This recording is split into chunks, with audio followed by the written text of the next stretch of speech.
So without the blank canvas, we bring yesterday and today, right? We start to bring the patterns, and a lot of the patterns are cultural patterns too. There's a momentum to culture, and there's momentum to microcultures. Our family groups and friend groups are microculture, right? And then there's like the towns we live in, the states we live in. I live in a fairly conservative state, a fairly liberal valley in a very conservative state, right? So there's all these cultural influences. We were talking about when you live in another country, the cultural influence is very different, right? And you pick that up, and there's certain things that resonate, and there's certain things that repel.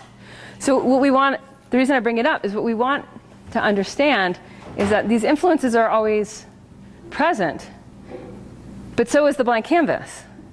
And so what we do, and what we'll talk about more today, is when you really start to design your life. It's funny, when I tell people, and people ask me, oh, where do you live? I'm like, well, I live half-time in Mexico, half-time in Idaho. Oh, why? Well, because I like to surf and mountain bike. Okay. Well, how? Well, I design my life this way. Oh, you're lucky. I'm like, bullshit! There's nothing to do with luck. Right? Like, what had to do with luck, those that I was born to my parents, right, who enabled certain experiences for me, that then enabled me to make choices later on and seek. I have invested so heavily in myself. Every year, I invest in me first, right? Because I know if I invest in me, everything else gets better. Like, I pull so many people up, my family, my extended family, my friend groups, this community, the larger community of people in our courses. There's a couple hundred people now, right? And then like the larger community of like who the podcast affects, who the blog, that affects, right? So it's very easy to, once you get plugged into, like, okay, I gotta design my life. Blank canvas. How am I gonna do this? What do I need to step into to change my identity to actually get some traction in who I'm trying to become? So if I'm not the kind of person who does that, like you and I were talking about systems, I'm like, oh, you're gonna be the kind of person who has systems. Like, you're not that now, but you're gonna become the kind of person that has systems behind their business. You know, or Radka and I were talking about, and Dom, we were talking about drinking wine this morning, and I don't know if anyone overheard that conversation. It got funny because I started talking about being in jail. Right. Yeah, I'm like, well, someone's ears picked up, and I was like, when I had the felony charge, I'm like, what? We had to be on probation for 2 years. We couldn't have alcohol in the house. It's really easy to stop drinking for us. It really changed our trajectory. You were here for that? Yeah. Heather! No, right? They're my long-term time groupies. If we really get that who we are today has a momentum from the past, right? And that momentum, you really got to feel like Teton Pass is has anyone driven up and over Teton Pass lately? It's like really, really, really steep uphill, really, really, really steep downhill. You'll notice on the sides when you come down that there's these runoffs for trucks, right? It's like the truck runoff. If you have an 18-wheeler that's lost control of its brakes, like, it's going to be a mess, right? So what do? They have a runoff because there's so much momentum behind that truck that it's like, okay, we got to have a coasting pad. We all have a momentum that's pushing us from behind. If we're not conscious of the momentum, and if the momentum's antagonistic to the new identity, which it often is, right? Because otherwise we'd already be what we're trying to become. So if we're not really aware of the momentum of the past and how that's dictating where we're stepping into the future, it's just going to be much harder. We're going to be one of those people that are like, oh, she's lucky, instead of like, oh, wait, I can do whatever I want today. Really, right? Given my situation, whatnot, I have a million choices every day that are now creating who I am tomorrow, that are creating the momentum of tomorrow. Is the phrase "you're fortunate" different for you than "you're lucky"? I don't know. To me, what I look for, if I just feel like this one needs to be like more front and center. I'm just going to hang it because I keep pointing. But the whole idea is action. This isn't a good place either.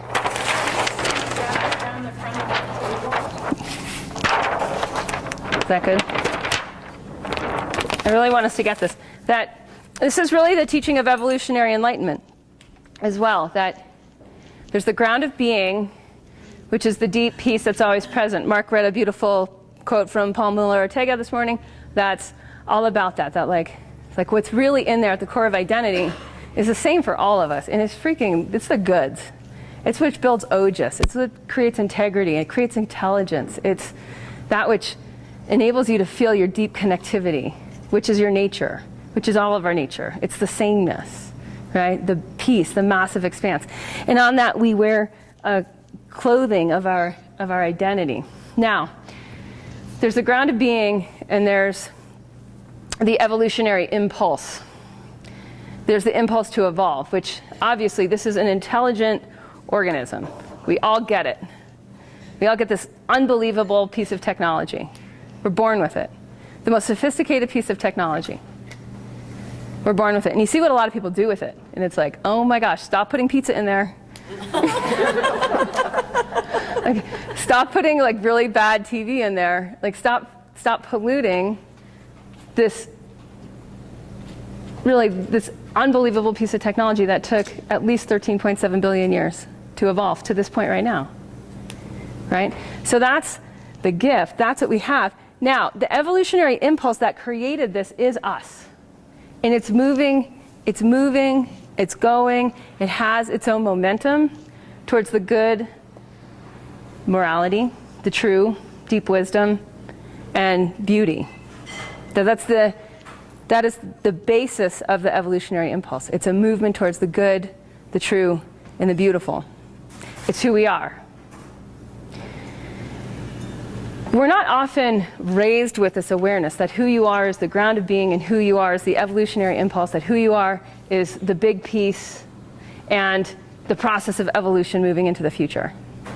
And so sometimes it's hard for us to remember this every day when we wake up. You know what I mean? And it's just like, oh, I gotta feed the kids, and I gotta go teach the class, and I gotta, right?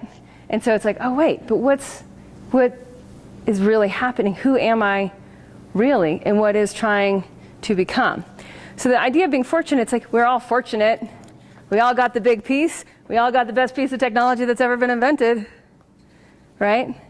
The evolutionary impulse is what drives the process of who we're becoming into the future. And it works with karma, right? It works with desire. Intelligent desire. I desire this ecosystem to continue to thrive. I actually desire for it to even be healthier in the future than it is right now. It's just a desire. It's not even that personal, right? Because a lot of people who live around here have that desire. The whole idea of like the gratitude practice, why the gratitude practice is so effective. In yoga health coaching, we teach when you wake up in the morning, the first thing you do is either expand your awareness into being, becoming, or you do a gratitude practice. You two choices. Doesn't matter, they both get you the same place, right? Which is the core of the self that is beneath the identities that we wear.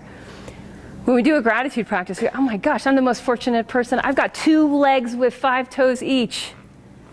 You know, I've got a brain, I can think, I can emote. I've got these, like whatever we have. A good friend of mine from an evolutionary enlightenment group, he's paraplegic. He can kind of, he's a brilliant guy. He's got a PhD in psychology. He's a professor. He's 33. He's been paraplegic since he was 17. He dove off a boat in Spain and broke his neck. And he can move his fingers to control his cool little cart, and he can kind of move his head.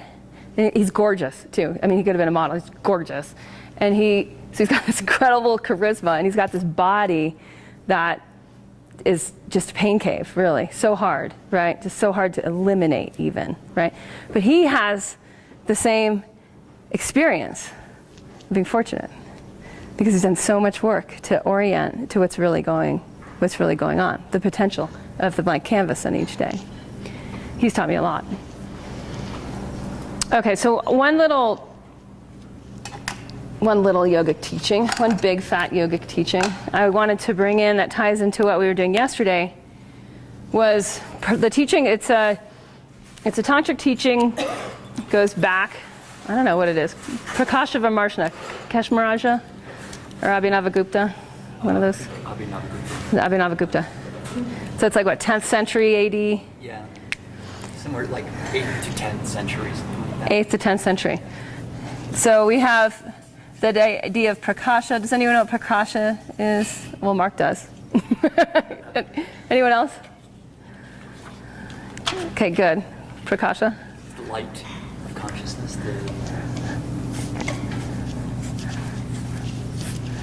Right, it's this light of consciousness. Everyone's got it. Whether you let yourself feel it, whether you point your awareness to feeling it, that's your choice. We all have it. It's all always there. It's not like it's never not there. It's like the sun's always shining. There might be clouds in the way, right? But the sun's always there. I like John Douliard's teaching on this with the sun. Is it's like how open are you? How receptive are you to the gifts that are already there? And that really determines your fulfillment. Charles Epstein teaches this in The Gifting Economy. You're always being gifted the breath, the earth, the sky, the sun. Are you receiving? How good are you at receiving? So the receptive nature is huge. One of the ways that I like to experience it, articulate it, is how available am I to what's really going on? How much am I blocking, contracting, right? Because we all do this. It's part of our more primitive, it's like our reptilian architecture of our brain. I'm sure Tammy could teach us a class, a workshop on that for a week. But that there's an innate constriction. That's like receive. No, I can't receive this love, this light, this gratitude, this. Well, the reptilian brain is lower. If you think about the brain development, you've got the brain stem, and it's like scoops of ice cream, right? In the reptilian brain, you've got the spinal cord, then you've got the reptilian brain on top, and then you've got the frontal cord. The frontal lobe. So it's the development up and forward, right? Yeah, because this is what gets activated when we meditate, right? Right, and that's the more evolved part of the brain. I love it. Reptilian is the lower, sort of grounded. Right. Survival. Right. They're like hard creatures, right? And they're more exoskeleton-y than we are, right? So there's this like protection. So once we get that, we get that this is our architecture. We get that when we're plugged in, when we meditate, that the frontal lobe, the more evolved part, gets open, and that part's receptive. And so instead of contracting, we start to just open. When we open, what do we notice? Like, we shine. That's our nature. It's totally our nature. So the teaching of Prakasha is accompanied by Vimarsha. And Vimarsha, Mark? The reflection of that? Yeah. It bounces the light back in. Why is this crucial? Or how did this enable us to become us? Like, how did this enable this technology? Like, why is the frontal lobe developing more and more and more? Why is this happening? Why is this happening? Why is evolution moving towards this? So, yesterday we talked a lot about feedback and starting to engage at a more honest level within ourselves, but also a more honest level within each other, right? And it was sticky, right? Did anyone it was like, it got ooey and gooey in there, didn't it? A little bit? Anybody?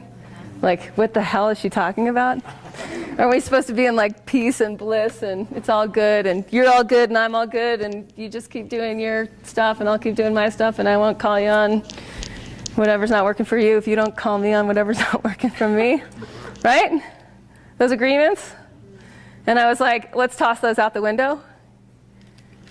And it got uncomfortable, didn't it? Kind of. We got a little bit like, how do we do this? Was anyone like, how do we do this? Right? It's like, I don't know. It's like, I kind of know what she's talking about, but it was an edge. It gets really edgy. So without Vimarsha, we have no idea. We're not receiving feedback. What happened to the thanks for the feedback book. Is that floating? Did I take? Oh, I have it right here. I love this. Okay, thanks for the feedback. The science and art of receiving feedback well. Thanks. It says much larger. Like, make this big. Thank you. Even when it's off base, unfair, poorly delivered, and frankly, you're not in the mood.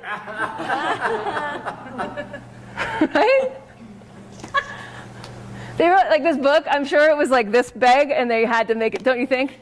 Because it's written by these two people that are all about negotiating. Of the Harvard Negotiation Project co-authors of Difficult Conversations. These people are well educated. There's a ton of research in here. And what they find, your boss, your spouse, your friends, your coworkers, your clients, your in-laws, they've all got feedback for you, right? We all have feedback for each other. Vimarsha is feedback, right? That's our feedback loop. Now, if you have an isolated sense of self,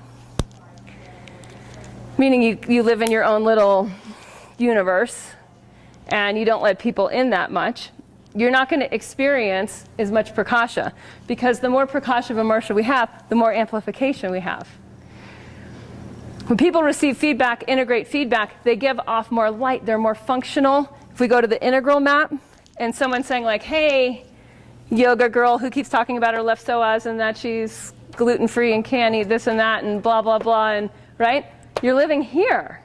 What's your impact? This is impact. Okay, so this is personal experience. It's all about me. And this down here, other, is us, me. So if you live in the us, and you get feedback and you integrate it, your Prakasha expands, your light expands. The idea of like living on an island, creating your own island, like the idea that you can see your own backside. Like yesterday I gave the example of like, did I sit on cow poop when we went on our hike? I don't really know what's going on back here. You know when you see your back in the mirror and you're like, oh wow, huh, I have a freckle there? Or whatever. I'm always so surprised when I see my back, because I can't see my back. Right? And none of us can. And then when we get as a group, when a group comes together, a group creates its own consciousness, a group has its own backside. The more we get networked, the more we start to see that we don't want to be on an island, that we want feedback from our in-laws, from our spouses, from our coaches, from our children, right? And that goes back to the power up, power down, lower left quadrant that we talked about yesterday. We start to see that feedback's everywhere. And because we are not attached to our identity of the past, we're not attached to the momentum of the past, because we really get that that's got to change anyways if we're going to step into who we're trying to become. We're not attached to it. So then all of a sudden it's like, oh great, so I need to listen more. Okay, I need to listen more. Boy, that's going to be hard. I need to learn about how to listen. You know, and we take it and we integrate it. Even if our first reaction is like, oh, I don't want the feedback, but then it's like, okay, now take it in. Even if that's an energetic expression often, right? It's like, I remember when we were talking and you're like, you need to have quizzes, or I think you should have quizzes, and I was like, okay, I'm going to take it in, but I'm really like this. I'm like, I don't want more work. I need to focus on Body Thrive and Yoga Health Coaching and the Ayurveda Summit. But then I'm like, take it in. Oh wait, there's all these people in Living Ayurveda that want to help. I don't need to, right? Take it in, see what's actually trying to happen here. How can I facilitate what's trying to happen here? This has nothing to do with me. This has to do with, there's better ways to do this. I've worked actively with aggressive feedback for 4 years, like really tight groups, like everyone's really working on this, and I still have that contraction, okay? From what I've heard from my teacher, is that doesn't actually go away, it just becomes more familiar. Like, oh, there's a contraction. Oh, yes, hi, of course you're here, right? He's been working with it for about 20 years, very seriously, way more seriously than I have. But at least that lets me know that that doesn't matter at all. That's just the reptilian architecture of my physiology. It's information, but it's more information that has to do with the past than the information that has to do with the future. So that when we get that we're all these little Prakasha Vimarsha islands and that we're working together to not just help ourselves evolve. You heard Christian talk a lot yesterday about how he's more interested, so him and his interior, he's more interested in seeing all of humanity evolve. The whole planet evolving, right? Did you guys get that take-home message that that's really what he orients from? That's his life. It's not about his enlightenment, right? It's not about his permaculture lot. It's not about his permaculture valley, right? It's really about that's where he's orienting from. That sense that when you orient from the we back to the I, you get a lot more Prakasha Vimarsha, because the we's giving you information all the time. How can you be more effective? How can you be more connected? When we have the experience of connection, this is so fun having all these charts. Over here, to the back of the room, you will remember, I'm going to close these doors, sorry, Jen. Fourth chakra, I am connected, right? It's the center, it's the heart center. I am connected, it's the center of our body. When we feel connected, which we can only do with Vimarsha. Vimarsha, we can only get from other. From teacher, from student, from child, from friend, from group, from coach. That gives us a sense of, oh, okay, I'm getting more connected. I'm getting feedback. I need to do this. I need to do this more. Elsie Escobar, one of our good friends from LA, now from Pittsburgh, she sent me this email. She's like, I love your podcast, and it sucks. And I was like, great. I'm like, what sucks? And she's like, your audio equipment, your this, your that, your blah, blah, blah. And I'm like, okay, great. And so we're in the middle of taking that up a notch. So and it's going to take a little while, but and it's gotten better too, the audio quality. I'm actually using my mic. I bought the mic and then I wouldn't use the mic because I was traveling, blah, blah. Now I use the real mic. So we have good audio quality. But it's that kind of stuff of like, someone says like, I love your podcast and it sucks. And you're like, okay, so there's something good. What's getting traction? What do you like about it? When anyone, and you guys may have noticed this with me, if someone says to me, I like this, I liked what we did yesterday. What did you like? Why? What changed? Give me the specifics. Because that shows me where I'm getting traction. That shows me where the Prakasha is already happening. And chances are I can bring more of that out. Because I already know how to do it.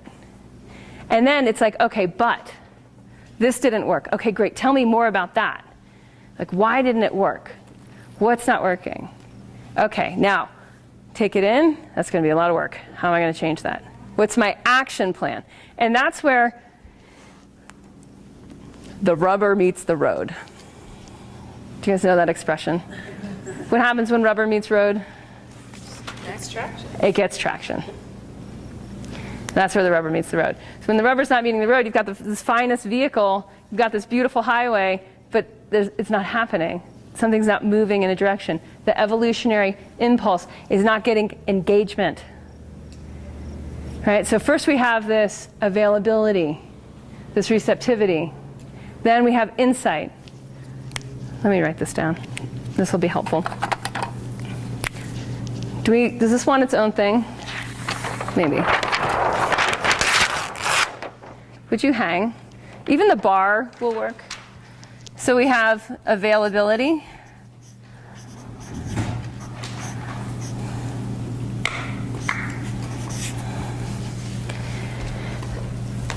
In Anusara Yoga, this is open to grace, right? Just be available.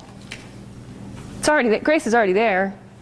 The sun's already shining, right? Just become available. And this goes back to when you're on the plane and you're next to the person and they're, it's not going to be it might not be an evolutionary conversation, but you're available to that. It might be.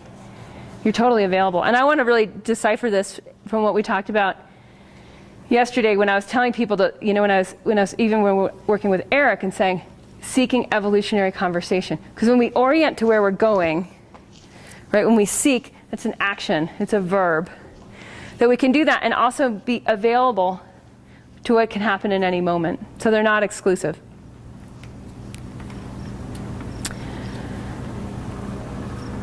When we're available, there's a spark, and that's that Prakasha, that the light's there, and it's going to catch spark. That's the evolutionary impulse. That spark, now there's insight. The evolutionary impulse is action biased.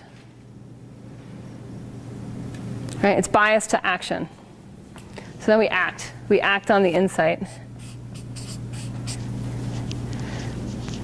If we don't do this part, we just have these, oh, I know what I should be doing. Nothing happens. Right? It just stays in you. You're still locked up here in the upper left quadrant.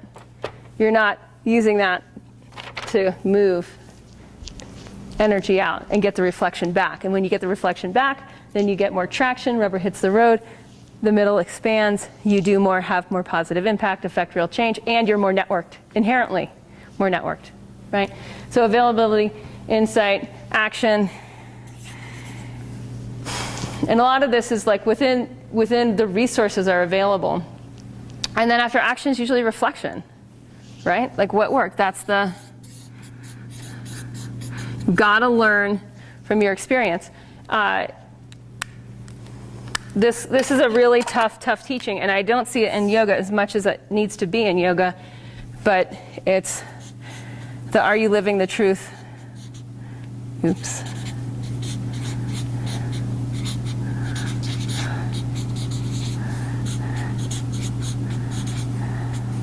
That you know.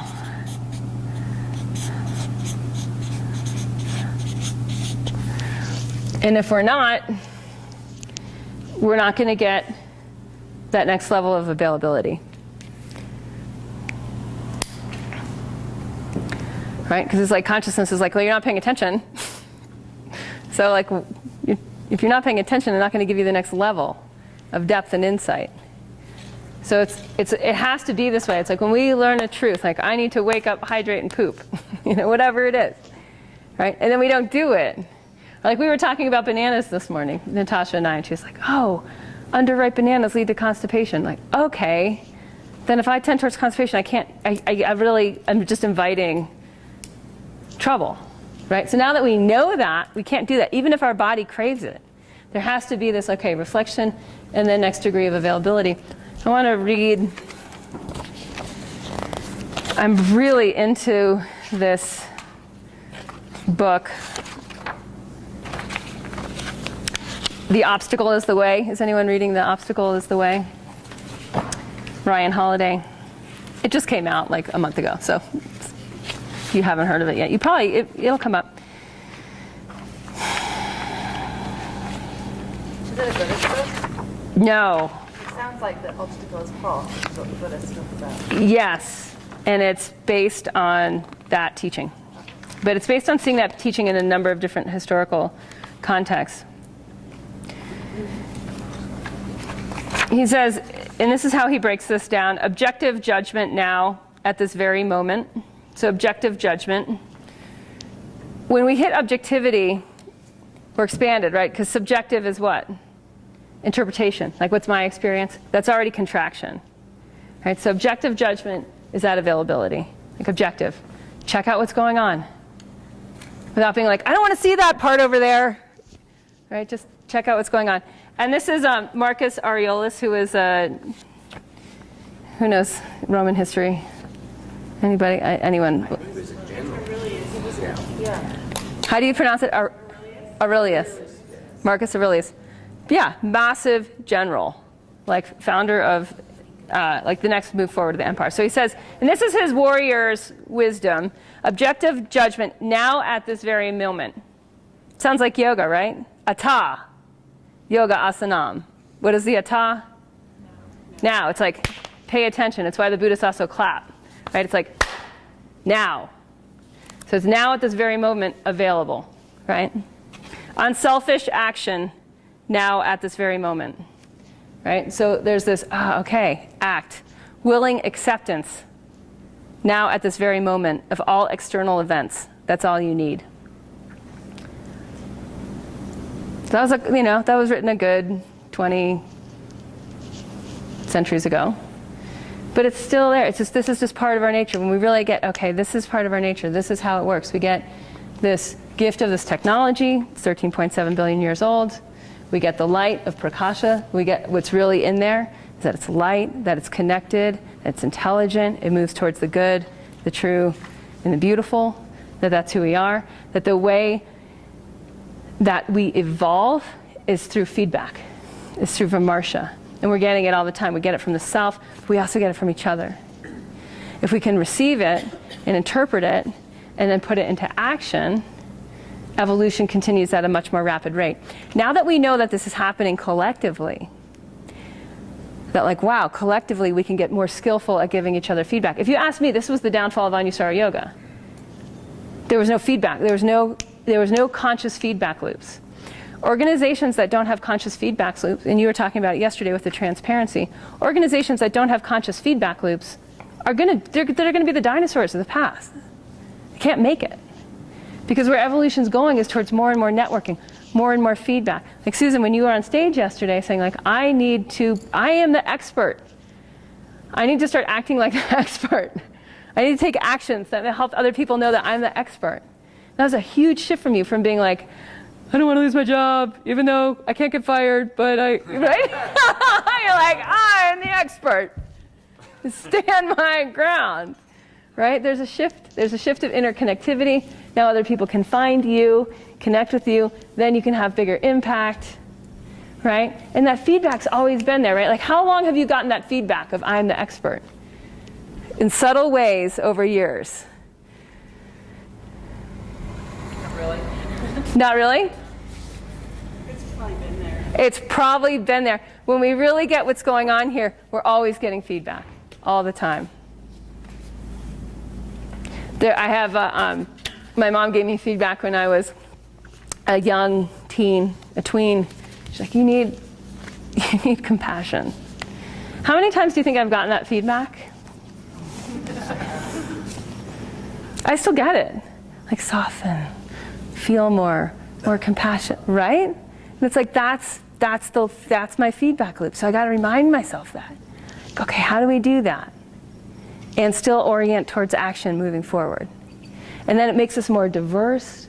It makes us able to be all edges. That's why, like, if you're an introvert and you're identifying as an introvert, you're missing a whole half of what it's like to be extroverted. If you're an extrovert, you're missing this whole other half of what it's like to be introverted. It's like people that are strong but not flexible. You yoga teachers out there, people come in and they're so strong, right? But they're like touch their toes and they can't. And then they're like hamstring breaks, right? Because it's so tight and dry in there. And they need to what? Become the opposite. And the people that are just like, you know, they can touch everything. And they're like, you need integrity, right? So this is the idea, is that we need to become everything that we can, right? Without losing track of where we're really going. So it's not just like spreading, going into span, it's span with depth. But it's also getting that we don't have to be isolated in identity where this is the way that I am. Deal with it. Does anyone know someone like that? Deal with it. So we start to see that these basic skills, that the feedback's everywhere, that there's ability to take action all the time, microseconds. Like even yesterday we worked a lot with sensing into the identity that's trying to emerge in order to dharma up, in order to take our dharma up a level. Did everyone get some insight? Did anyone not get insight with that? Like really who you need to become? Because there's that feedback loop built into the self, right? That we know. Then we take action. The action may even be like, right now, sit in a way that embodies who you're becoming. Just sit in a way. Just breathe in a way that becomes who you're becoming. Like really, with every cell of your body, sit in a way that's aligned with who you're becoming. Sit. Not lie. I know this. No, up. Sit. How do you know I wasn't doing that lying down? Because I didn't get the hit that you were at your evolutionary edge. I wasn't at my evolutionary edge. Thank you. Yeah. But now you are. Like there's more of that. And that's the thing. This is the thing with feedback. We're giving it off all the time. And then we let ourselves, who like gives themselves way too much slack? Right? Like we're just like, give ourselves that slack of like, oh, well, not today, I'll do that. Tomorrow is a great day for sitting in what I'm becoming. I get that. You get that? That resonates? Yeah. So, and this is part of it. The whole idea is that when we're at our evolving edge, it is uncomfortable. Why is it uncomfortable? Because it's unfamiliar, right? We're going into new territory.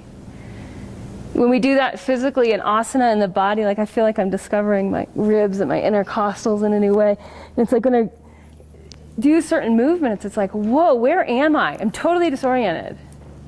Right? Like this is new. A lot of you see it with your beginners. They come in and you're like, bend over, and they're like, why? There's nothing on the floor I need to pick up, you know? Right? Like, but my butt looks too big. You see this with women. Oh, but then my butt expands, and you're like, yes, and feel that. It's juicy in there. It's good. That's where like the real diamonds are. So when you bend over. But if someone's not used to doing that, it's uncomfortable. They don't know how they look. Their feelings in their body, the sensations are all different. And we get that with for so many of us, we're so comfortable in our body. We can do things with our body without thinking. I mean, I don't even practice much yoga, but still these actions, the flexibility, it's built in now to my machine.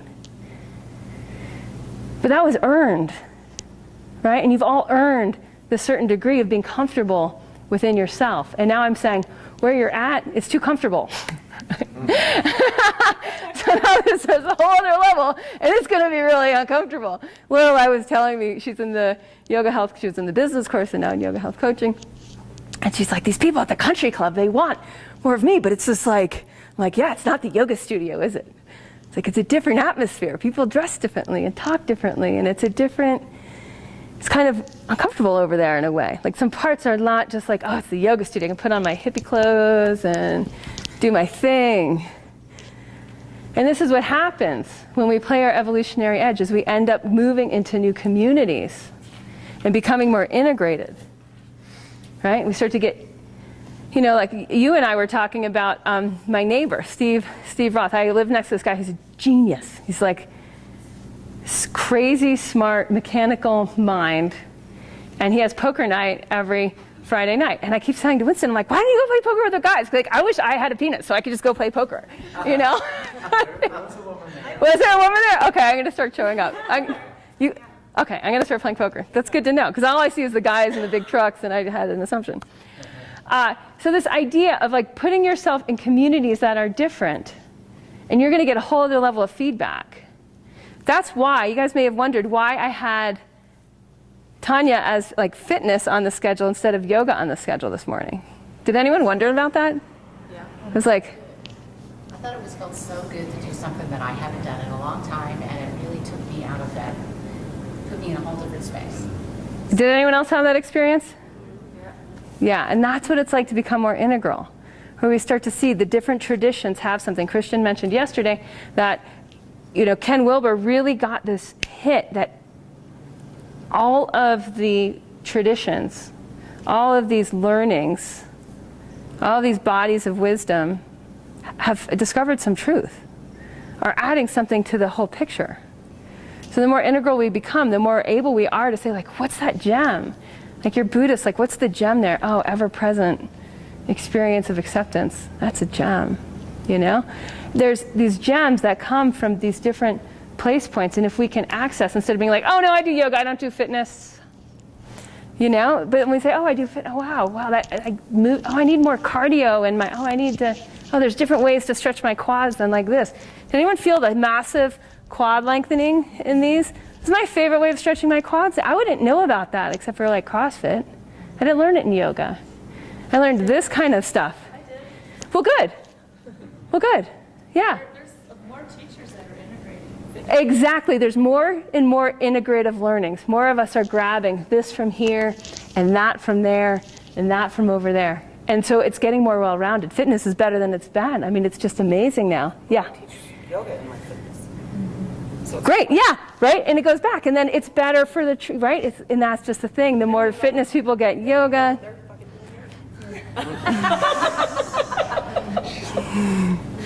This is happening all across the realm. Yeah. just like at a refugee camp or whatever. They're not just feeding the refugees and trying to house and feed. Now they're thinking about how can we think about an integral picture for these people, giving them the internal needs and the external needs and the social needs, and then getting some seeds to plant, giving them something to do that has meaning, giving them hope that there's something beyond. Yeah. I mean, this integration is happening, and currently it's a very exciting thing that's happening in all sorts of realms. That people are taking a little bit from here, taking a little bit from there, and saying this like narrow picture of this one field is not it anymore. There's so much more. There's like you said, there's bits of truth in everything that people have contributed. So we can add those. Yes, right? So when we get that context of like, okay, where do I need to cross-pollinate for a bigger impact? Right? For using what I know and who I am, where are the places for more cross-pollination that I can become more integral? And then in there we start to get a lot more traction, and we get that expansion, that Prakasha Vimarsha expansion. Yeah. I feel like that's what we've learned in yoga. That's why it seems contrary is, don't cherry pick, don't do the criteria style thing. Right. Pick one thing and go really deep, and that's where you'll get transformation. So it's interesting to reconcile these. I think it has everything to do, Mark, with once you get it. Can I take one of these just to prep something? Yeah. Thank you. Once you get it, like once you get moksha, like once you access the ground of being, then when you go back into dharma, and that's why it's like it's that reflection back of then how do you expand out? And you might think like, I mean, this valley is very typical. There's the conventional farmers, there's the organic farmers, there's the botanist ecologists, there's the yoga health nuts, there's the fitness extreme athletes. Those are some of the and then there's the conservationists. These are all different populations. Like Christian was saying yesterday, like they all have a lot in common, but they're not networked. They're not networked for amplitude at all. So who of the yogis is going to go talk to the botanist and get them into the yoga studio, showing them the ecology? Who of the botanists is going to go into the super extreme athletic community who's really using these mountains and help them start to eradicate the invasive weeds just by eating them, right? Who from the mountain biker community is going to really network back with the yogis to develop more balanced action and fitness and help the whole community get more healthy, right? And work with the local hospital and work with the different practitioners so that just basic movement becomes more part of the non-athletic culture here, right? So it's this way of thinking of how are we cross-pollinating, right? That's when we start to see massive networking happening. And we're also going to get a different level of feedback. When you're just in yoga world and meditation world, and you try to talk to someone that's outside of the tradition, you might feel like there's not as much that you can talk about. You can't go as deep.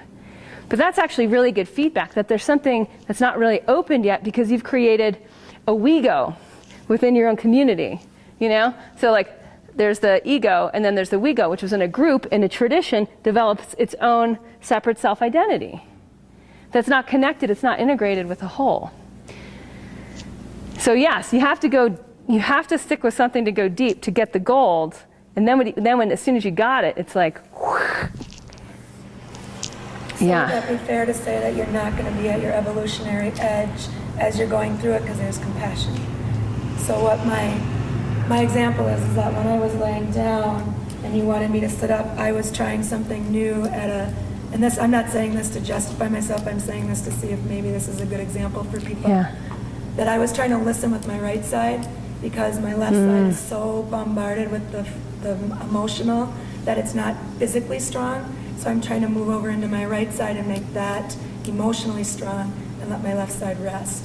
So by laying down, I was giving myself compassion to be able to practice listening from the right side because I've never done it before. So sitting up took me too far and didn't allow me to stay in that practice. Okay. Sitting up now wasn't allowing me to go there. So I wasn't at my evolutionary edge because I didn't want to be there yet because I didn't know it. Or maybe you were. Do you know what I'm? Yeah. So that piece of like the feedback and the Right, because sometimes it's not right. Yeah. So when it's not right, it's not right. Yeah. But then you're like, okay, it wasn't right. Sure. And there's no the no residue part is huge. Sure. It's like, oh wow, someone was making an effort towards me. Great. Right. And then there's no residue. Because otherwise the mind gets trapped and it goes back into a pattern of feedback needs to be a certain way for me to take it. And that's why that whole thing, right? Feedback, even when it's off base, unfair, poorly delivered, and frankly you're not in the mood. Like, that's the whole point. Yeah. That is the whole point. Because as yogis, we're like, oh, but she didn't give me 5 positives before something constructive, and I didn't feel like it was a safe environment, and and that's what the ego does, and it's also what the we-go does in group context. And that's what's really cool about it, is you're like, wow, okay, feedback's everywhere all the time. Is there anything in there that's from the objective, right? Marcus Aurelius. Thank you. It'll sink in eventually. Aurelius. Aurelius. Thank you. The first word of his passage, right, is objective, not subjective.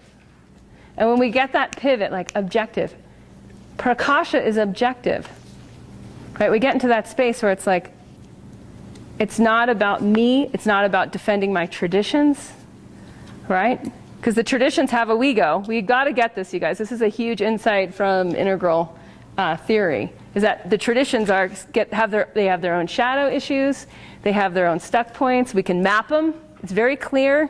Which communities have which shadow issues? It's very well mapped. It's very easy to see it. And you know it, too. It's like you kind of know it when you run into a community. You're like, oh, they're not dealing with this part. Okay. Right? I was talking about that upstairs. Cultural shadow issues. Yeah. And you can see it, exactly. You can see it in ethnic groups. You can see it in various populations. You can see it in political structures, organizations, churches. You can see it everywhere, that there's shadow issues where the collective has a shadow. The collective is getting feedback, but it's saying like, no, not delivered in the right way. It's off base. It's unfair. It's, poorly delivered. And I'm not gonna expand. Don't you think that identity, cultures have their own identity? Yes, absolutely. They attach to. Yes. And they say, this is what we are. No, thank you. Yes. But the culture is also made up of individuals who are, instead of having the blank canvas every day, right, they're replugging that information into the future. So a lot of what it means to step into this next level is like, okay, that's a given. That's part of the momentum of the past. The reptilian brain, that's part of the momentum of the past. There's going to be a push that's going behind it. Okay? So if that's the given, that's part of what we notice with our objective judgment. It's like, well, I have a blank canvas. We all also have a blank canvas every day. We can step into and create based on the actions that we're trying to step into in the future. So what we're going to do next is really going to talk about these different ways of looking at currencies, of really looking at value, where we're cultivating value and expressing value in our life. So it's a lot about design. You're going to look at your own life, your own lifestyle, and including like currency, fiscal, like what the different ways of valuing are and how you want to design where you're going, just a little bit maybe with a more informed view. Because often we don't have time, like we were talking how when we go into retreat, there can be a sense of like, wow, I can really just take a step back from the world and sink in and learn and grow without being distracted. Like, how nice was it to make smoothies this morning and not have to clean up or prep? Isn't that awesome? Just like show up, everything's already there, more than we could possibly want. And then just, right? So we have this environment where we can really introspect and go deep and receive and reflect. And then the actions that we take coming out will be altered. They'll be different as we start to step into a new reality with the momentum of an experience.